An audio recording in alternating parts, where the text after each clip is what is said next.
Bien, estamos con el querido amigo Marcelo Pocavida. Marcelo, acomódate el micrófono, quiero que estés cómodo, Sí, lo más perfecto, cómodo posible. Perfecto, súper cómodo. Si te escuchaste, estás escuchando. Me estoy escuchando, además súper contento de estar nuevamente aquí, en el estudio. La Claro. última vez fue casi promediando las fiestas del pasado. Para la salida del libro. Claro, sí.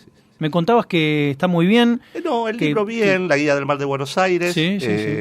bastante bien, a través de la distribuidora Baez Records, y bueno, es un trabajito como de hormiga, ¿no?, que hay que hacer, pero que la gente responde bastante bien porque el boca en boca hace de que una persona se lo recomiende a otra, y eso mantiene candente el tema, que tiene mucha tela para cortar todavía. Sí, claro. Puede haber un volumen 2, digo. Claro, sí tiene mucha tela para cortar en muchos aspectos. Todavía, bueno, por todas las instancias que hemos estado viviendo, no hemos podido hacer, digamos, una presentación oficial del libro. Me encantaría. Con público. Y bueno, vamos a ver si antes de fin de año, que nos falta mucho, se podría lograr hacer eso, que creo que estaría interesante. Sería muy lindo. También interesante, y bueno, y cuestiones, tratando de darle forma, o bocetar cuestiones relacionadas, que las hemos hablado, con el tema de la guía, que pueden ser traducidas en algo que tenga que ver con llevarlo al campo de la imagen, ¿no?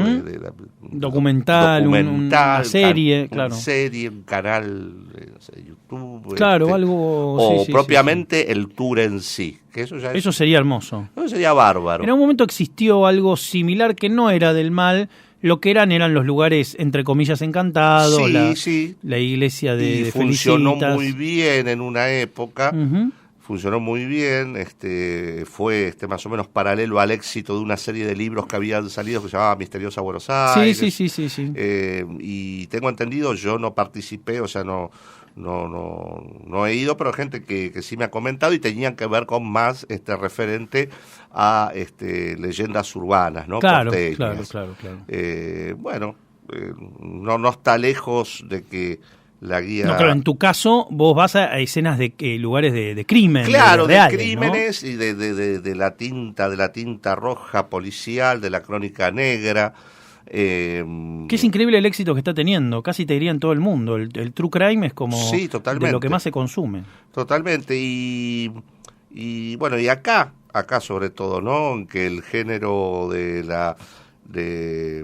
periodismo policial ya pasó a tener una masividad, y la gente tiene a sus cronistas preferidos, claro, el tema. Sí. Cada canal de televisión tiene su cronista con su estilo, su forma. Algunos hasta lo han llevado al teatro mismo. Gente que paralelamente escribe libros. La Cámara del Crimen, ¿no? Estuvo en el teatro. Claro, totalmente. Entonces, sin duda a dudas, hay un interés. No, lo que pasó con la miniserie de María Marta García Belsunce, se lo estamos hablando, con Carmel, también fue un exitazo, de un caso que uno ya podría considerar, por toda la literatura que hubo y por las emisiones como La Cámara del Crimen, que estaba agotado, quiero decir. Por ejemplo. ¿no? Y sin embargo tuvo un éxito descomunal. Salió la serie documental y ahora están haciendo la serie argumental. Sí. ¿no? No, indudablemente hay un interés muy grande, que en mi caso particular uno de toda la vida, lo viene claro. asimilando desde hace muchísimo tiempo atrás, y tomando, bueno, mamando del true crime, sobre todo americano, sí, claro, y de ese culto, digamos, que hay allá el fenómeno del asesino serial es casi como como la hamburguesa o la bebida cola. Entonces uno viene de esa escuela. Trasladarla acá, o sea, es imposible hacer comparaciones, porque socialmente no tenemos ese tipo de personajes. El petiso orejudo fue lo más parecido a un asesino serial. El petiso orejudo lo más parecido, y un desbandado adolescente allá por los 70, un Robledo Puch. Pero no era un asesino serial en el era, canon, que no era Ted Bundy, no era, quiero decir... Claro, no era un depredador humano, o sea, no salía... había otros intereses, claro, otras cuestiones. No era alguien que justamente serializaba y ritualizaba crímenes. No, son un poco las constantes, ¿no? de esta clase de cuadro, digamos, que siempre es un mismo modus operandi, está asociado a una filia particular, digamos. Que esto era como más randómico. Acá no, acá en el caso de llamaba la atención por la andanada, ¿no? de muertes a mansalva que hubo, pero no se lo puede tampoco catalogar, como bien decís en ese aspecto.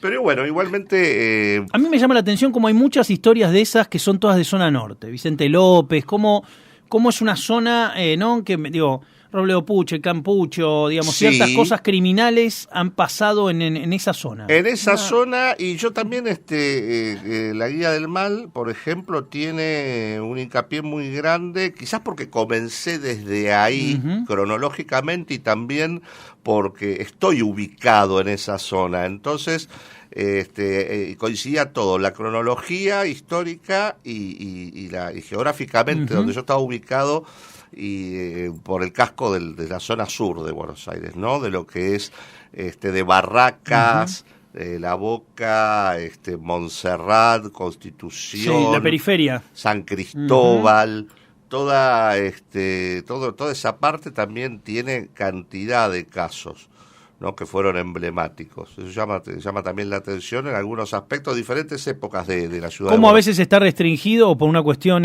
fortuita termina sucediendo en una misma zona? Digamos, como si hubiera barrios, entre comillas, malditos, no quiero decirlo así, pero digo, cierta, ¿no?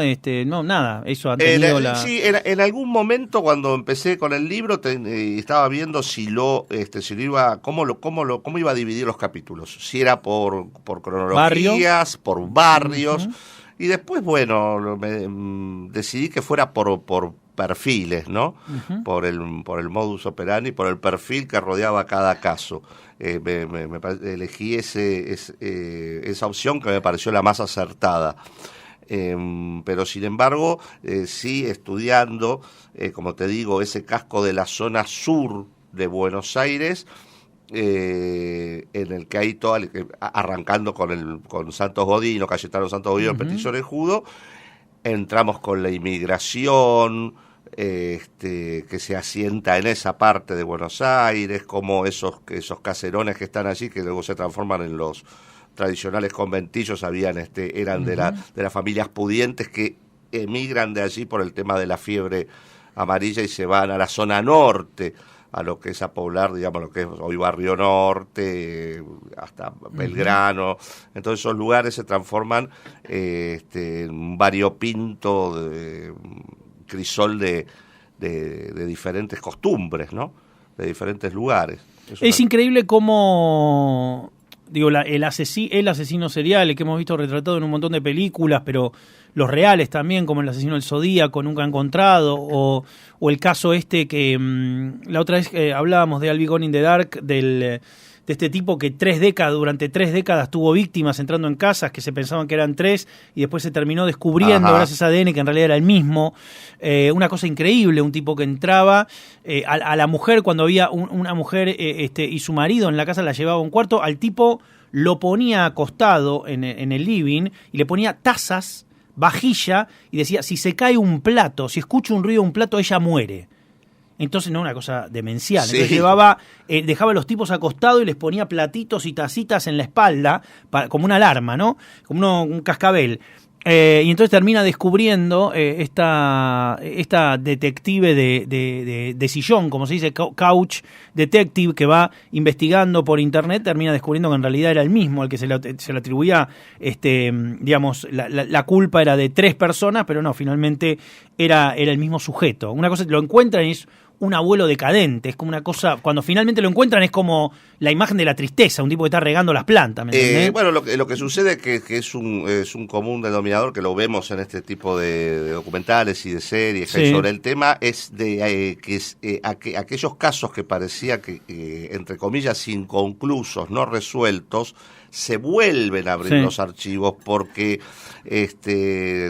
quienes están involucrados o nuevas personas que se interesan por ese caso dicen, no, acá tiene que haber una respuesta a todo esto. Entonces, después de años, se vuelve sobre ese material y con otra mirada. que quizás en el momento que, si era un caso de hace décadas atrás, la criminalística y las herramientas cambiaron. Bueno, lo encuentra muchísimo. por el ADN. Michelle McNamara se llama la periodista, la escritora, falleció, era la esposa de Patton Oswalt, el comediante, que también a la sazón ha escrito 2 libros sobre cine y sobre cultura en general, popular, muy interesantes. Michelle McNamara, el libro se llama I'll Be Gone in the Dark.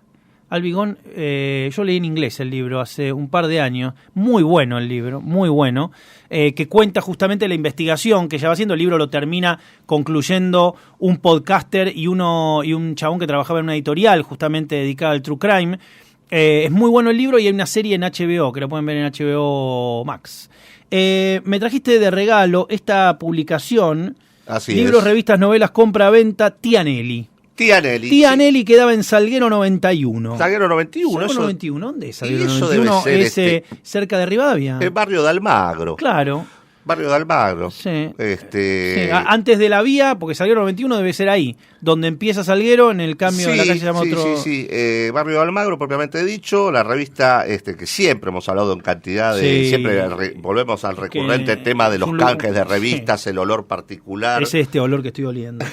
Claro, ese fetichismo. Bueno, olerlo en un ejemplar es una cosa, pero nosotros, todo un local que huela así era increíble. Todo un local que huela de esta forma. Y bueno, esto es una publicación argentina, de ahí debe estar el año, debe ser promediando la década del 70, 73, 74. Claro. Una publicidad de Kung Fu.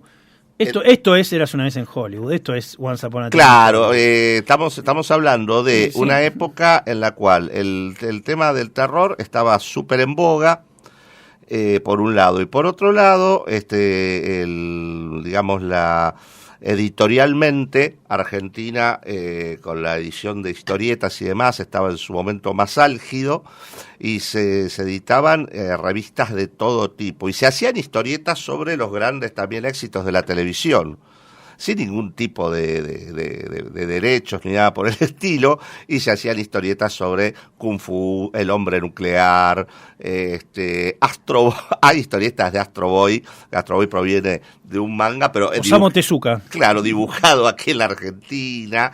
Está el caso de Jerry Lewis y Balá, que le cambiaban la cara y claro, eran las historietas de Carlos Balá, que había sido el show de Carlos Balá en la televisión había sido un hito increíble. Sí. Cuando decae, que habían quedado revistas sobre las aventuras de Carlitos Balá en historieta, y no tuvieron mejor idea que Jerry Lewis mutarlo.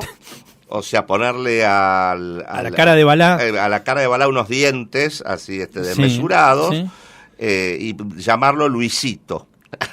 Pero Jerry Lewis, ¿era ese Jerry Lewis? Claro, Jerry Lewis. Y porque en esa época, había un dibujito animado que sobre un cartoon, digamos, como se le dice actualmente, de Jerry Lewis, del comediante. Bueno, estaban los de Jerry Lewis, estaban los de los Beatles, estaban los de los Globetrotters. Los Globetrotters, estaban los de los Tres Chiflados, que hubo varios, estaban los de los Tres Chiflados, los digamos. de Jackson 5. Claro. Sí. Bueno, una época maravillosa, y acá, tenemos Noches de Horror, Este es Christopher Lee. Ese es Christopher Lee. Christopher Lee, o sea, está sobre Christopher Lee dibujado esto. Sí, está dibujado sobre Christopher Lee, un arte un muy hombre pop, colgado y una mujer muy pop, con una fémina ahí, una amazona. La tapa de un disco de Rob Zombie. Sí, totalmente. Sí, la ves Rob Zombie, se vuelve loco. Ya te hace un simple con eso.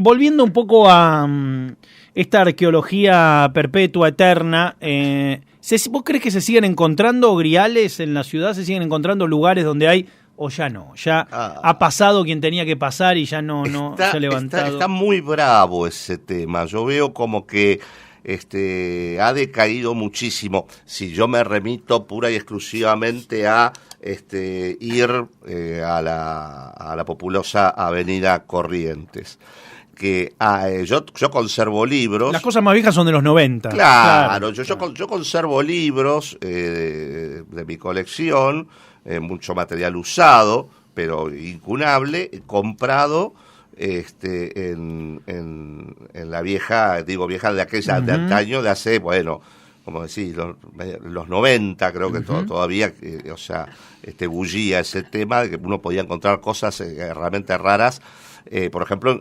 sin irse demasiado lejos, ¿no? Sí, digamos, sí, por la avenida Corrientes. Hoy me parece que tiene que ver con un montón de cuestiones, sobre todo para encontrar material de ciertos temas.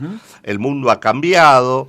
Hay temas que ya han pasado a la cuasi extinción y se transformaron de culto o para coleccionistas, entonces ya no los encontrás en las bateas de usados. Sí. Hablo, por ejemplo, ya no existen más bateas de esoterismo ovnis, claro. Ahora es autoayuda y ese tipo de cosas. Esos libros van a parar, el librero lo que hace, sabe que hay un mercado para ello, entonces va a parar a Mercado Libre, por ejemplo. Entonces es muy difícil volver a recuperar esa adrenalina de estar ahí, ensuciarte la yema de los dedos y que aparezca la gema, eso, ¿viste? Lamentablemente, y el tiempo también, ya digo, hay temas que el true crime, por ejemplo, yo para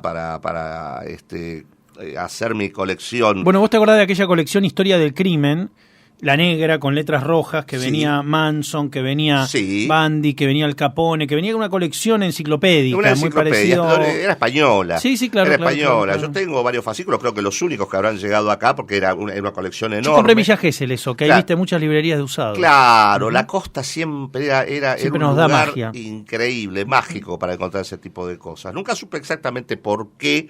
Pero... Yo creo que porque todo llegaba tarde, entonces cuando uno terminaba yéndolo a buscar todavía existía ahí. Sí, es más, hoy, por el ya nombrado Consejo Mercado Libre, cuando encontrás unas cosas muy raras, están en la costa. Y decís, qué bueno, qué sé yo, ¿dónde es?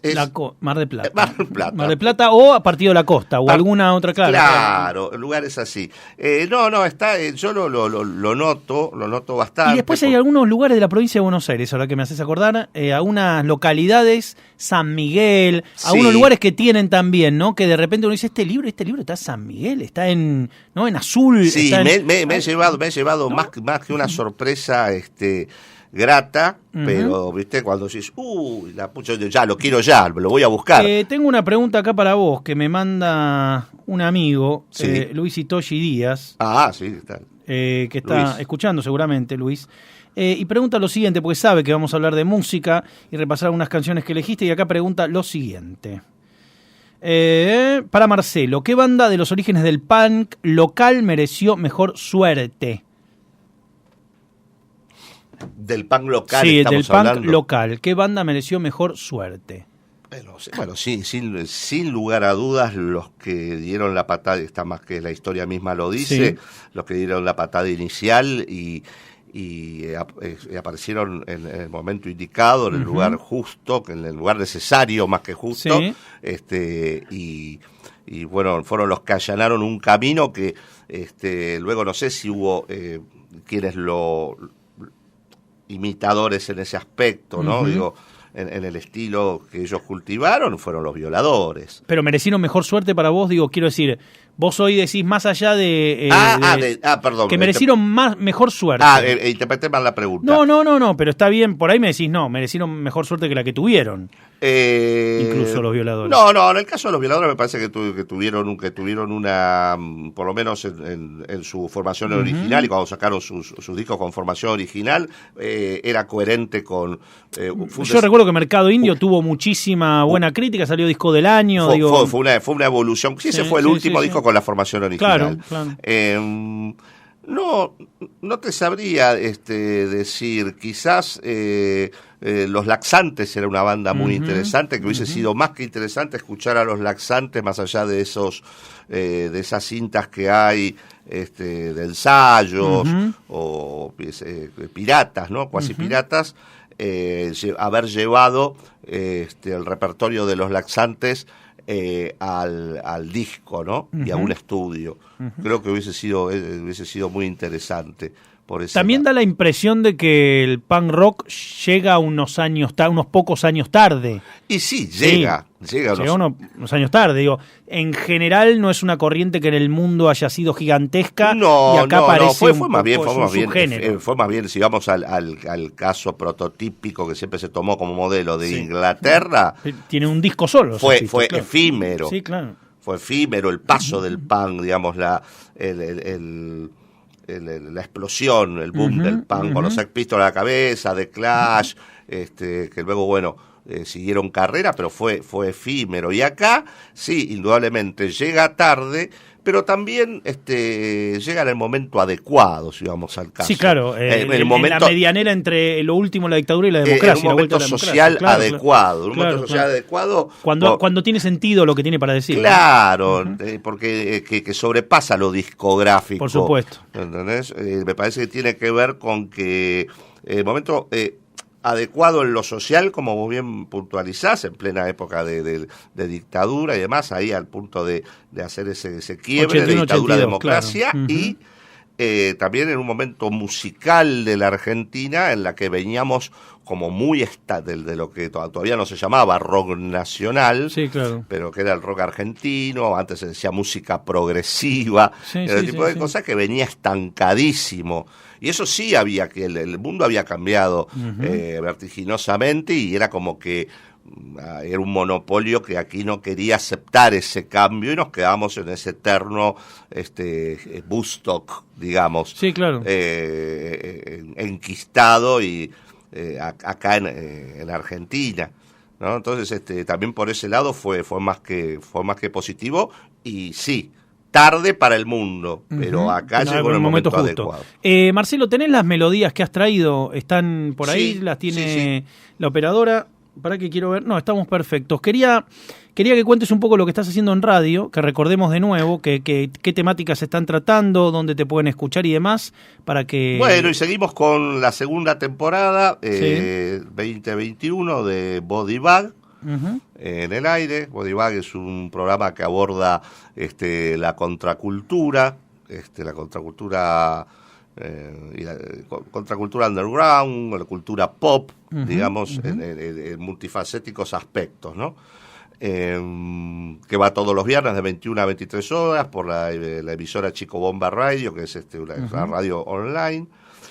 Bueno, y allí damos rienda suelta a variopintos y un abanico de temas que por suerte la gente se engancha, porque no es aunque somos gente relacionada al mundillo del rock o de la escena rockera, no es un programa de rock.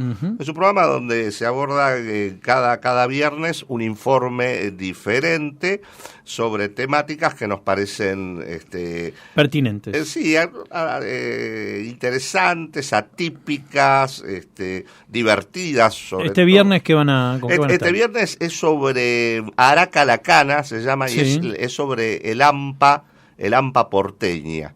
Evaristo Meneses, ese tipo de cosas. Sí, un poquito de todo eso. Está metido el tango también, y está metido un montón de el lunfardo, un montón de terminologías que aún hoy, sin ser se siguen utilizando. Sí, se siguen utilizando sin ser parte del submundo de la marginalidad, pero se siguen utilizando y saber de dónde proviene todo eso, y bueno, y anécdotas. Cana, taquería, todo ese tipo de botón, todo ese tipo de cosas. Entonces vamos a abordar desde ese lado. El viernes pasado hicimos un programa buenísimo sobre la temática que nos encanta, sobre la vieja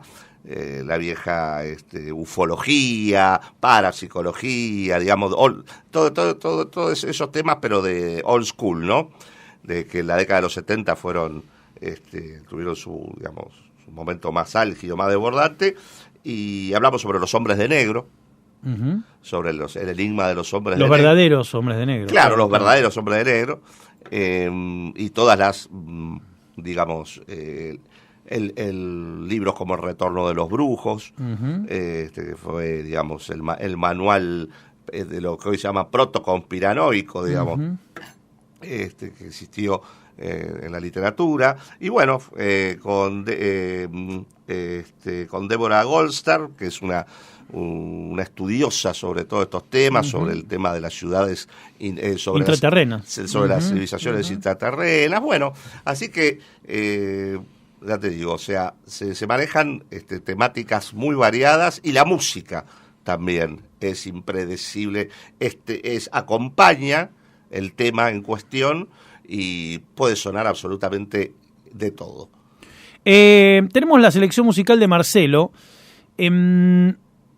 Me gustaría, vos tenés más o menos, el orden es el mismo, lo tenés estudiado, ¿sabés el orden? Vamos, el mismo orden lo tengo, bueno. Claro, lo tenés más o menos en la cabeza, porque me gustaría saber el porqué de cada melodía, que vamos a escuchar un poco. La primera, ¿qué trajiste? ¿Por qué trajiste esta canción? La idea, que me habían propuesto era 10 canciones, 10 canciones que te hayan marcado. Que me fueran, o sea, que me identificara a lo largo de mi vida. Entonces dije, la pucha, ¿no? Pero bueno, va a ver cómo lo resolvemos. Y lo hice de esta forma, digamos como en dos secciones. Las primeras 6 canciones son aquellas que están muy ligadas a mi comienzo, digamos, a mi bautismo de fuego con el rock, con la música en sí, hasta llegar luego, obviamente al punk, ¿no? Que allí me desbordaría. Claro. Y después una segunda etapa que fue reveladora para mí, a mediados de los 80s, donde por un viaje que hice a Europa, ya en el año 86, a Madrid más precisamente, se me abrió, conocí a un personaje en particular y se me abrió... ¿A quién? ¿Se puede decir ahora?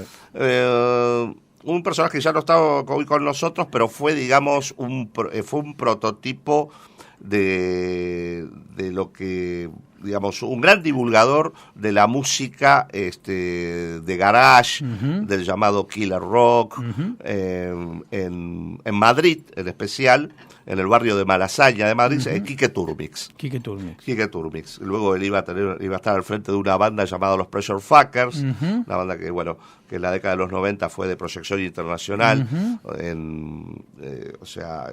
giró por Estados Unidos y el resto de Europa, pero básicamente él era un personaje que se dedicaba, como se dice allí, a pinchar discos en los bares que había en este barrio de Malasaña, un barrio bastante muy rockero.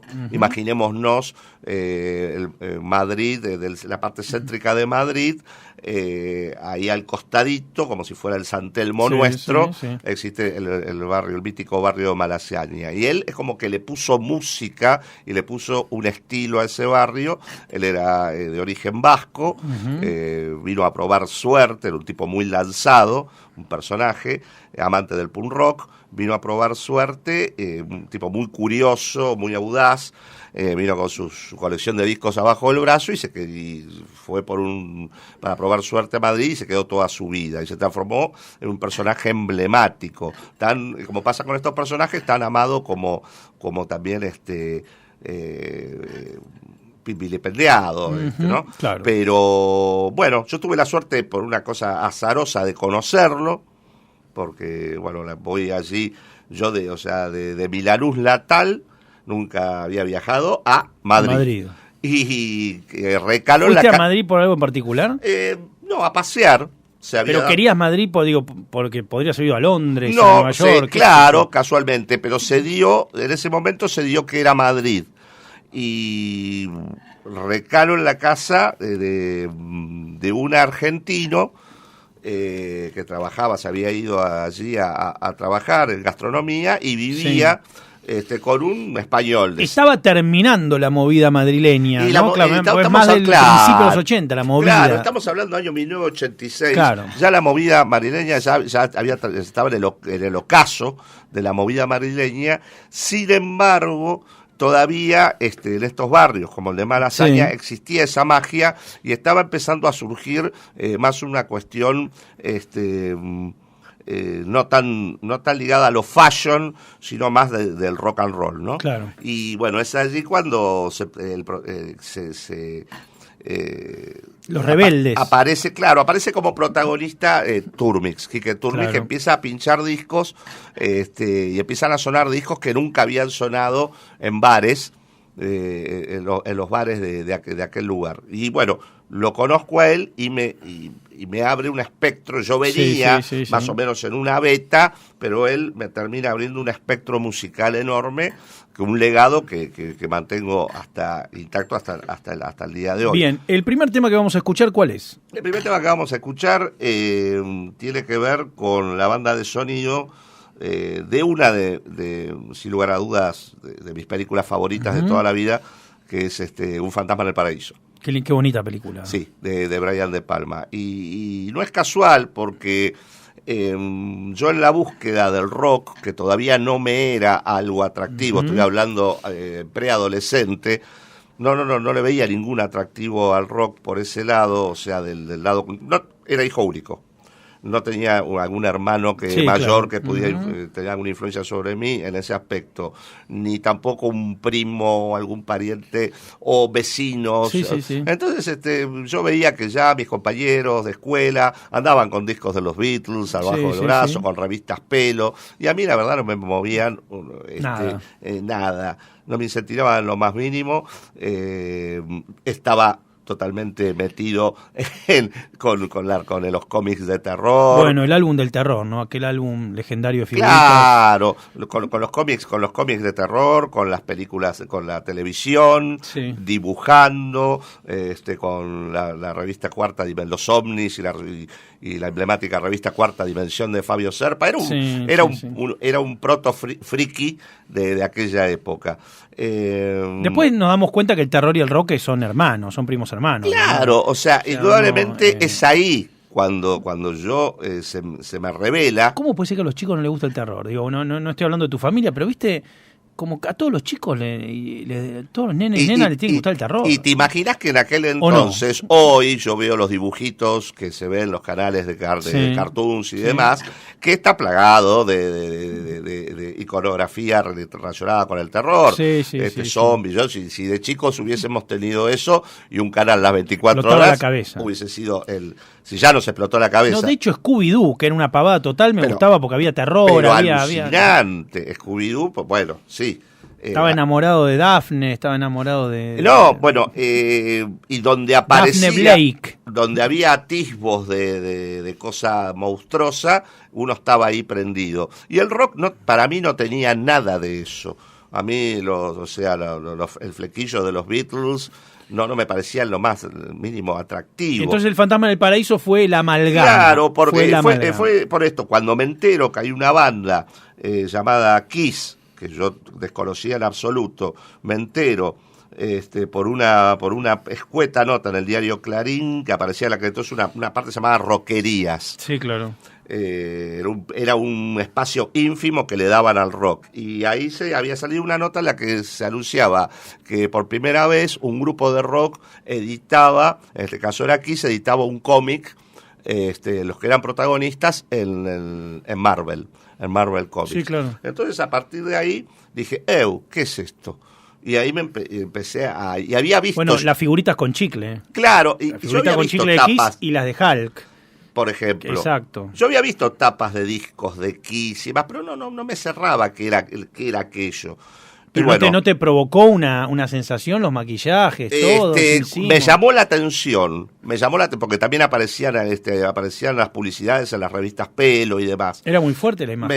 Me llamó la atención y me quedó, digamos, grabado en mi retina y en mi memoria, pero es como que no me decidía. Y cuando de lleno me entero de esto, el primer disco que me compro, que es un disco que casualmente no están ellos fotografiados en la tapa, sino que están dibujados, es el disco Destroyer. Destroyer. Es producido por Bob Berring, que vaya casualidad, Bob Berring había sido productor hasta ese momento. Claro, en Destroyer están dibujados en esa especie de lugar en medio posapocalíptico. Claro, y ellos están dibujados, a diferencia de los otros discos anteriores que están de Dress to Kill Dynasty. Claro, que están con su foto. Y bueno, cuando puse en el Winco Destroyer de Kiss, me voló la cabeza. Y luego Alice Cooper. Alice Cooper entra como anillo al dedo. Y ahí es cuando me seduce el rock. Si no hubiese sido por estos personajes relacionados... Que mezclaron tus pasiones. Mis pasiones. Dije, ahora sí tiene una banda de sonido, ahora tiene un porqué. ¿Y este tema del Fantasma del Paraíso cuál es? Este tema, Super Like You, es el tema que cuando yo fui a ver la película... Somebody Super Like You. Sí, Somebody Super Like You. Cuando fui a ver la película, que la daban... medio glam este tema que vamos a escuchar. Totalmente. La daban en un cine, el Cine Estudio. Era un cine que estaba allí por la avenida Santa Fe, en las trasnoches. Fueron mi primer trasnoche. Midnight Movie. Claro, fue mi primer trasnoche que fui a ver, que fui al cine.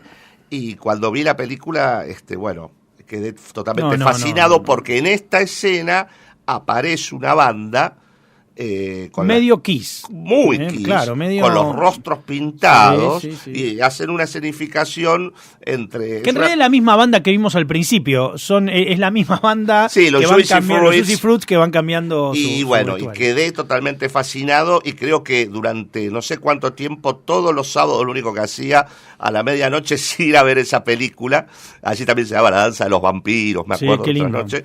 Iba a ver esa película y luego automáticamente fui a comprar, que lo que se había editado aquí, fui a comprar la banda de sonido, el disco, que es una obra maestra, y no es una obra, o sea... Tan popular.